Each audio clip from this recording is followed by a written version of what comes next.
आपने कभी सोचा होगा कि जिस एफडी यानी फिक्स डिपॉजिट को आप सुरक्षित मानते हो, वहां आपका पैसा असल में बढ़ रहा है या उसकी वैल्यू धीरे धीरे कम हो रही है।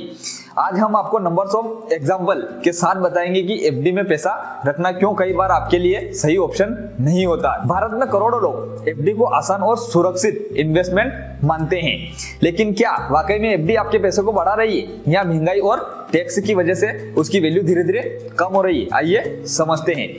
मान लीजिए एफडी पर 6% इंटरेस्ट देता है बैंक, लेकिन उस समय इन्फ्लेशन 7% है। एग्जांपल, आपने 10 लाख रुपए एफडी में डाले, एक साल बाद आपको 60,000 ब्याज मिलेगा। कितना ब्याज मिलेगा? 60,000 ब्याज मिलेगा। लेकिन महंगाई 7% रही, जो महंगाई दर है अपने यहाँ की वो 7% रही, यानी सामान 70,000 रुपए महंगा हो गया। आपको पैसे कितने मिले? 60,000 रुपए एक साल बाद, और सामान 70,000 रुपए महंगा हो गया, तो आपको फिर भी 10,000 रुपए का वहां लॉस हो गया। आपके पैसे की वैल्यू 10,000 रुपए कम हो गई, यानी एफडी सेफ है, लेकिन कई बार इन्फ्लेशन को बीट नहीं कर पाती, इन्फ्लेशन से हार जाती है एफडी। यानी यहाँ पर क्लियर होता है कि ब्याज अपना 6% है और महंगाई दर, उस समय की महंगाई दर 7% है, तो अपना कहीं ना कहीं नुकसान जा रहा है। 10,000 रुपए का नुकसान जा रहा है 10 लाख रुपए पे एक साल के लिए।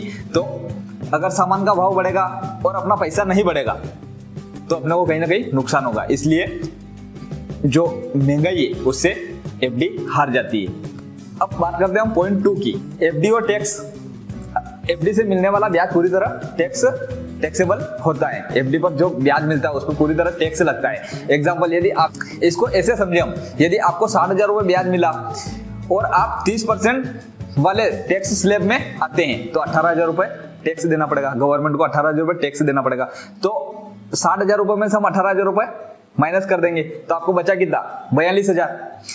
जब इन्फ्लेशन 7% है तो आपको रिटर्न रियल टाइम में और भी कम हो जाते हैं। मतलब एफडी नॉमिनल रूप से पैसा बढ़ाती है लेकिन रियल वैल्यू घटा देती है।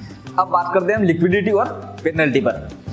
एफडी को अगर आप बीच में तोड़ते हो, अगर आपने 5 साल की एफडी करी, 2 साल की करी या 3 साल की, 10 साल की, जो भी आपने एफडी करी, अगर आप उसको बीच में तोड़ते हो, अगर आपने 5 साल की करी और 2 साल में अगर आप उसको तोड़ते हो तो आपके ऊपर पेनल्टी लगेगी। बैंक आपसे पेनल्टी लेगा, यानी आपके खुद का पैसा भी आपको बिना लॉस निकाल नहीं सकते। आपको उसमें भी लॉस होगा, अगर बिना बीच में निकालेंगे आप तो उसमें भी लॉस होगा। आप बिना लॉस के पैसे नहीं निकाल सकते। इसलिए एफडी इमरजेंसी फंड के लिए हमेशा बेस्ट ऑप्शन नहीं है।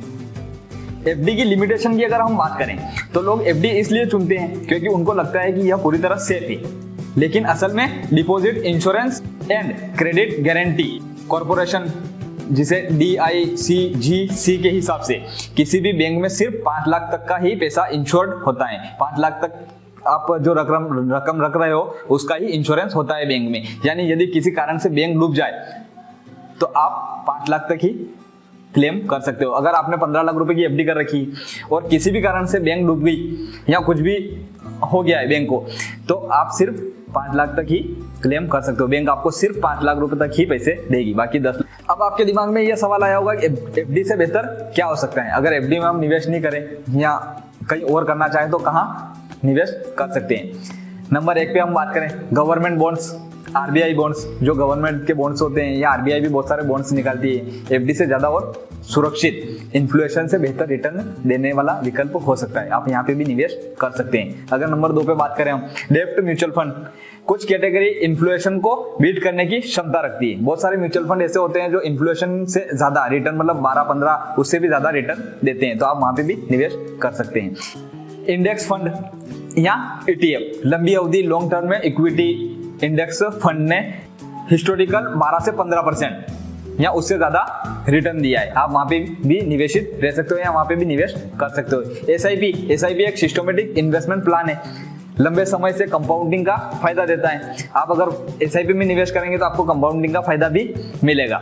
गोल्ड ETF, ये गोल्ड में भी आप या फिर गोल्ड में भी आप निवेश कर सकते हैं। गोल्ड ETF के जरिए भी आप निवेश कर सकते हैं। और बहुत सारे म्यूचुअल फंड और SIP ऐसे भी जिन्होंने FD से 2 या 3 गुना या उससे ज्यादा गुना रिटर्न दिया है, तो आप वो भी सिलेक्ट कर सकते हैं। वो आपके ऊपर डिपेंड करता है। यह जानकारी सिर्फ एजुकेशनल पर्पस के लिए है। अगर आपको निवेश करना हो तो आप रजिस्टर्ड एडवाइजर से सलाह लेकर ही निवेश करें, बिना सलाह के आप निवेश ना करें। एफडी पूरी तरह बुरी नहीं है, यह शॉर्ट टर्म पार्किंग और इमरजेंसी फंड के लिए एक अच्छा ऑप्शन है। लेकिन आप लंबे समय में वेल्थ बनाना चाहते हो, लंबे समय में आप करोड़पति बनना चाहते हो, तो एफडी पर भरोसा करना कई बार आपकी रियल वैल्यू को कम कर देता है।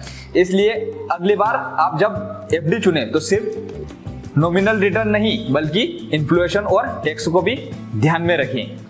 अगर वीडियो अच्छा लगा तो लाइक करें, कमेंट करें और चैनल को सब्सक्राइब करें।